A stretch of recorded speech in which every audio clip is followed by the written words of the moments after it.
Kapards, so dito na nagtatapos ang ating year-end solo ride. Wala akong naabutan, hindi ko naabot sila paring Robin. 5 AM daw sila kasi aalis, narito ako mga 10 minutes. Wala akong natagpuan dyan sa Repton, kaya dumiretso na ako, ano lang ako Abu Dhabi lo, pero hindi na ako nagsanga-sanga. Yung mga sulok-sulok, mga 52 kilometers ata huling tingin ko. So ayan, kahit pa paano nakapag-bike. Sana tulog pa si Miss para mapagluto pa tayo ng almusal. Share ko nga lang mga kapardude, 2020 pa to eh. Tama, yung unang Grand Pondo ng Cycle Zone nung bago si Sir Albert. Nabili ko to eh, December 4. Ay, October, November, December 4 oh. Okay. Hindi pa ako nagpapalit ng group seat dyan. Ayan pa rin chainring yan oh, yan. May itim pa yan, konti lang gasgas niyan. Smooth pa manakbo yan. Ang pinalitan ko lang dyan sa bike ko, ito, niregalawan tayo ni Insang Robin. Sobrang bait talaga ng Insang natin na yan. Shoutout kay Insang Robin. Ito yung kadena noong 2022 October pinalitan ko to kasi niregaluhan niya ako eh. Ito, sprocket ko yan, kaset ko yan pa rin. Ayan pa rin yan, puro stock yan. Ayan. Ayan. Ang napalitan 3 years na yan, hindi rin man takbong pabebe yan. Talaga nang pinangaharabas ko yan, yung group seat na yan. Pero smooth pa rin yan. Pinalitan ko pala dyan, isa pa, yung cable, kasi maligas-gas na eh. Yan, ang gamit ko lang dyan, wax. Ayan, takbo natin, tamo. Tahimik manakbo, wax yan. Ayan, di ba? Kung gagamit ka ng yung mga sa market, wala yan, walang sinabi yan. Yung mga gumagamit yung nabibili sa market, ang bilis pa rin nila magpalit ng mga group seat nila, mga chainring, sprocket. Ayan. Pero ito, yung pa rin yan, 2020 December 4 nabili ko tong bike na to, Pardo Spargibo. Ayan, ayun ang pinalitan ko dyan. Kadena pa lang, kadena, tsaka yung cable na to. Ito, kailangan ko ng palitan to. Ayan pa rin, stock pa rin yun. Gamit ko dyan, nga pala, ang gamit natin yung wax. Ayan pa, may wax pa nga yan. Ayan ang puti oh. Ayan. Ayan. Kaya pag binasama ang tubig yan, mas madaling tanggalin ang yung mga tagito, mga alikabok. Kaysa sa oil, pag binasama ang tubig, wala, kakapit pa rin. Yung pinaka tagito, share ko lang eh, kapag gumamit ka kasi ng oil, parang nililiha yung yung group set mo, yung cassette mo, pati yung chain, yung chain ring mo.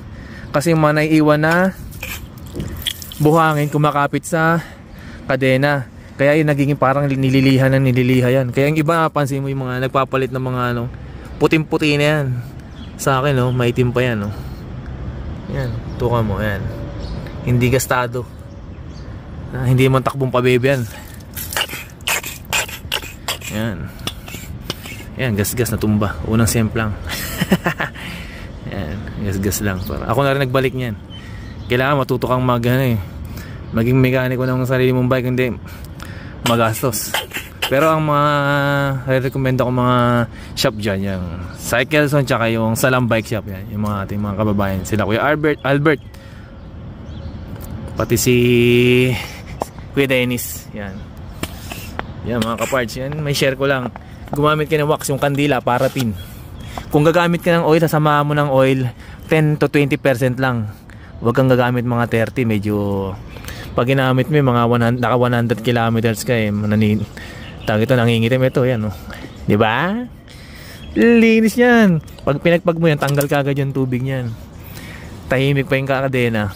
Matagal pa mapudpud ang iyong cassette yan, diba?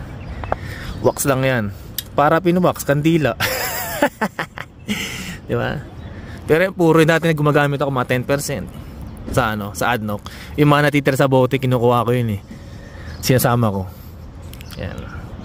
Kaya ang ginagawa nila pag tag-init, nilalagay ko sa bintana yung yung wax ko, tunaw na yun maghapon. Minsan sinasama ko sa sakyan dati, pagkatrabaho kasi ako sa Musapa, mainit. Nilalagay ko sa sakyan, kaya buong maghapon na yun pag naka-duty ako tunaw na yung yung wax ko, kaya binababad ko yun, dala-dala ko yan.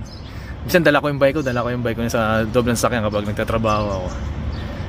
Kinakalikot ko yan kapag nasa trabaho ako binababad ko na yung chain dun sa wax kapag naka-duty ako. Tag-init, pag tag-init dito talaga maluluto yung itlog Pag naman makatipid ka, kapag nagluto ka, pagkatapos magluto, bang mainit pa yung kalan, lagay mo yung wax mo.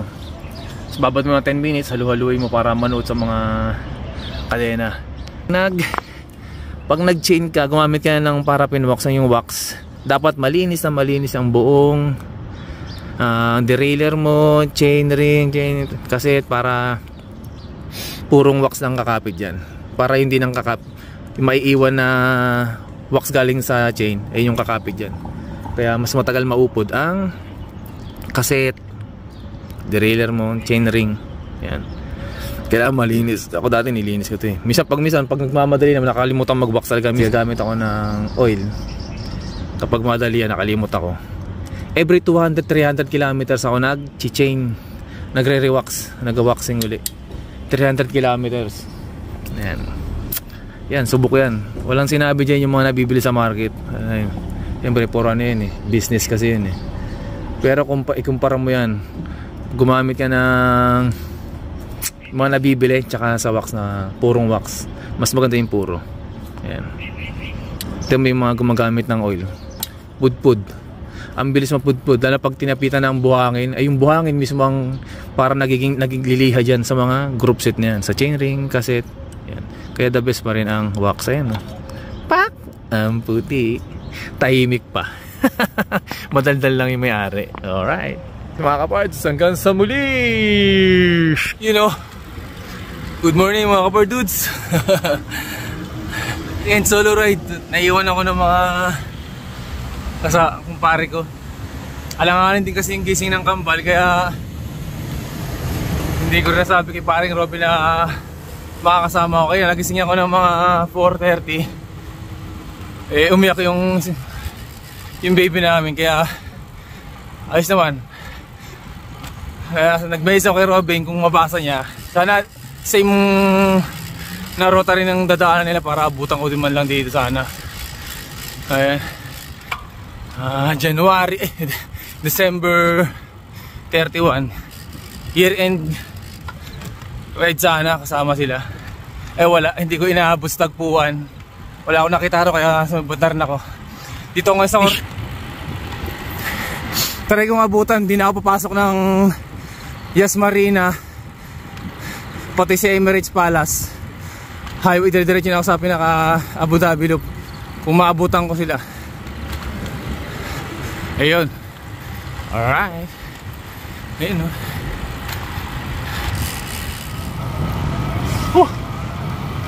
Lamig.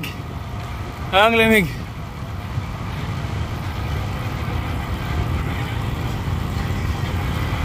$5:57 ng umaga. Malapit na ako sa Huday Riyadh. Nakalimutan ko ng street eh. Dito ngayon. Ayun, kaya doble ingat ako. Panahilingin ko sa ko lang, baka mamaya eh. Namay, may inaantok na driver. Parang wala at nagbabike, ako lang. Wala nagbabike. Delikado. Sobrang foggy. Mga 200 meters. Hindi maninag. Mga 100 nga lang ata to, 50. Hindi maninag. Ayan. 6 AM. Ito yung Pahuday Riyadh Bridge. Ito na yung bridge. Wala, di mo makita mga 50 meters, di mo na makita. Ito, gagamitin talaga natin yung dito. Signal light, baka maletong eh. Baka bigla tayo pagtawid mo, puta, todas. Yan.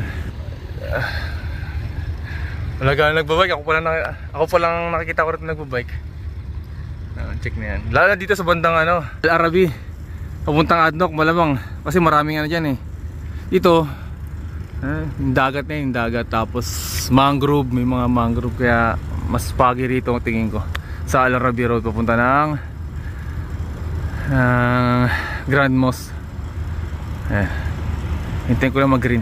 Sarado yung bike lane, sarado. Check na yan. Baba tayo dito. Dito na ako sa Al Arabi Street. Sobrang foggy. Ayan may kanal yan dyan sa dagat. Galing dagat yung tubig dyan. Ito. Tuloy tayo. Sarado, putik na yan Ito si Inasan Mekos ako ron Okay, karga.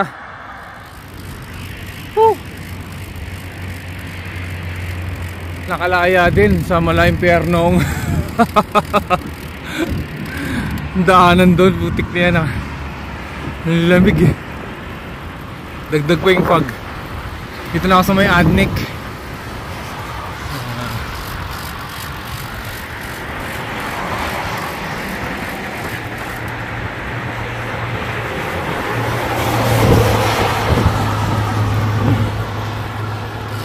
Lamig. Si 7 na ata. Tingnan yung oras.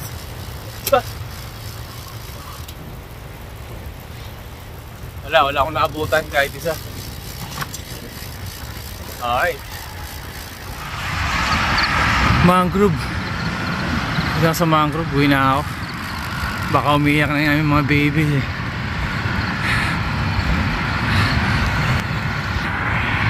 Takbong Diyos lang.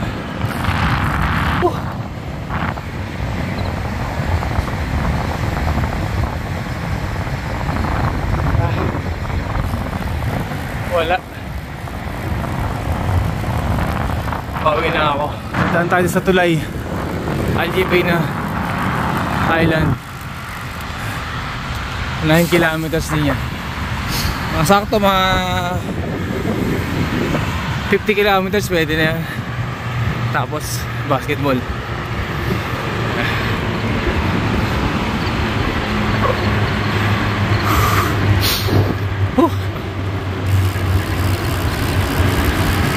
Lamig.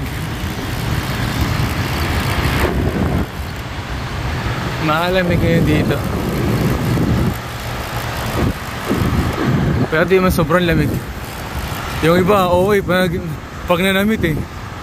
Meron pang ano ng mga akala mo nasa Russia eh. Yung nag-yellow, puta, mga kengkoy din eh.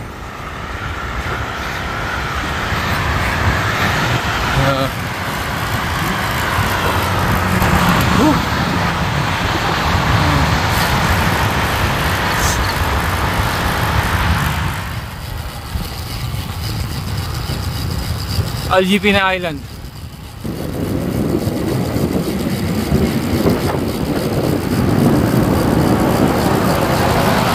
Ay mali, ano pala? Umipin na Island. Umipin na bridge. 9 kilometers to.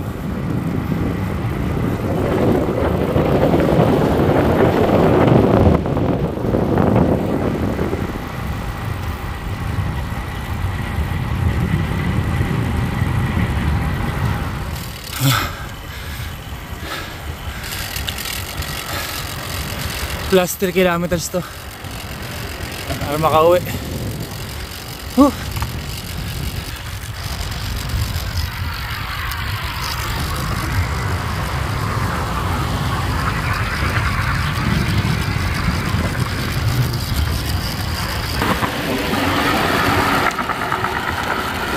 Lamig, sarap.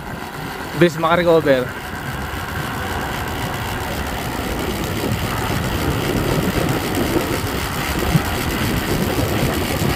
Dito na nagtatapos ang ating year-end solo ride. Wala tayong naabutan. Sana tulog pa yung mga baby namin para makapagluto pa ng almusal. Okay, nakita tayo. Doon sa parking. Ay, wala pala akong ano. Wala akong access card. Doon tayo dadaan sa pinaka main door. Main door.